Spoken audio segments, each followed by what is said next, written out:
This naturalrefrigerants.com article is being read by an automated voice. California seeks proposals for risk assessment of residential A3 heat pumps. By Michael Gary, published September 12, 2025. The North American Sustainable Refrigeration Council, NASRC, under a grant from the California Air Resources Board, CARB, is soliciting proposals from qualified third-party subcontractors to conduct a full risk assessment of residential monobloc air-to-water heat pumps, ATWHPs, using higher charges of A3 flammable refrigerants, including propane, isobutane, and other hydrocarbons. The proposal solicitation was announced by CARB on September 4th. Proposals must be submitted to info@fripfunding.com by 5 p.m. Pacific Time on October 3rd. For questions or clarifications regarding this solicitation, contact info@fripfunding.com, no later than September 19th, 2025. Responses to questions will be publicly posted by September 25th, 2025. The grant to cover the cost of the project is provided by California's F-Gas Reduction Incentive Program, FRIP, which is administered by NASRC and has funded a number of natural refrigerant projects in the state. The total proposed cost for this project should not exceed $1.5 million, said the solicitation document, authored by NASRC, CARB, and California Climate Investments. In addition, match or in-kind funding of at least 25% must be provided by respondents. The agreement is expected to be executed in October 2025 and the work completed by March 2027. The project would include performing a complete flammability risk assessment under different residential installation configurations and life cycle events for monobloc ATWHPs. Notably, monobloc ATWHPs restrict the propane refrigerant to the outside equipment, reducing the risk to end users. According to the solicitation, the primary objective of this project is to support stakeholder groups responsible for developing product and application safety standards and building codes for the safe use of A3 refrigerants, justifying higher charge amounts. These groups include the American Society of Heating, Refrigerating, and Air Conditioning Engineers, ASHRAE, Standing Standard Project Committee, SSPC 15, and Subcommittee 15.2, two Underwriters Laboratories, UL, and the International Electrotechnical Commission, IEC, 60,335-2-40 Standard Committee. Through the course of the project, the awardee will be required to establish an advisory panel that will include representatives of relevant codes and standards bodies such as UL and ASHRAE, fire service professionals, and other stakeholders to facilitate direct input and information exchange to guide the research project, said Danielle Wright, Executive Director for NASRC. Upon publication of the final report, the awardee is required to submit the report to codes and standards bodies to inform and help facilitate updates to the relevant codes, she added. The project will also help support California's climate and decarbonization goals by completing risk assessments for residential installation.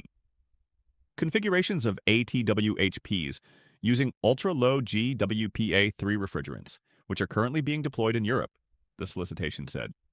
It also directly supports the legislative directive in Senate Bill 1206 to increase the availability of ultra-low GWP refrigerant technologies available internationally in California.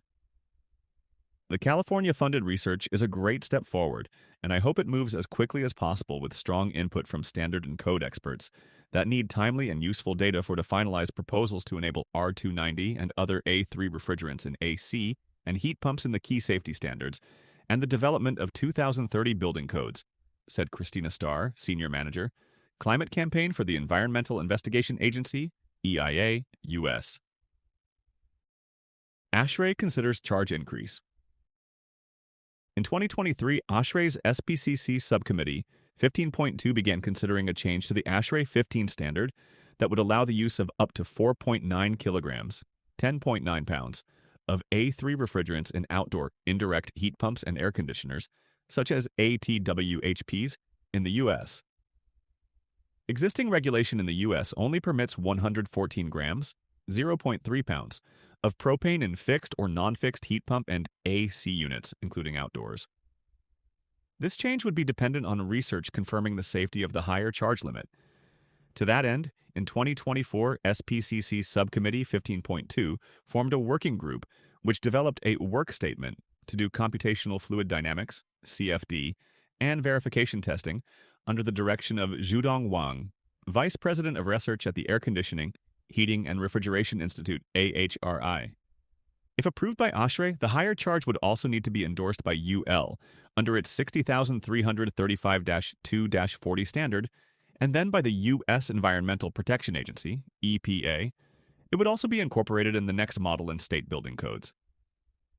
23 states have already passed legislation that would enable this use of hydrocarbons, in addition to A2Ls, once UL 60,335-2-40 and SHRAE 15 are updated, and EPA SNAP, Significant New Alternatives Program, approved. Other research. The California-funded project is not the only initiative aimed at doing a risk assessment of A3 residential heat pumps. Last year, the U.S. Department of Energy convened a working group with industry and other stakeholders that prioritized the need to fully understand the risks of A3 refrigerants in residential monobloc air-to-water heat pumps.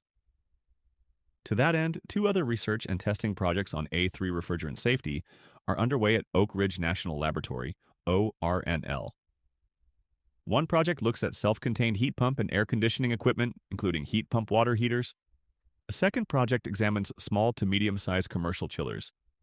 In addition, UL recently announced the formation of a new Technical Harmonization Committee, THC, to develop the 5th edition of UL 60,335-2-40. The committee will hold its first meeting at the end of September and is anticipated to consider proposals related to A3 refrigerants.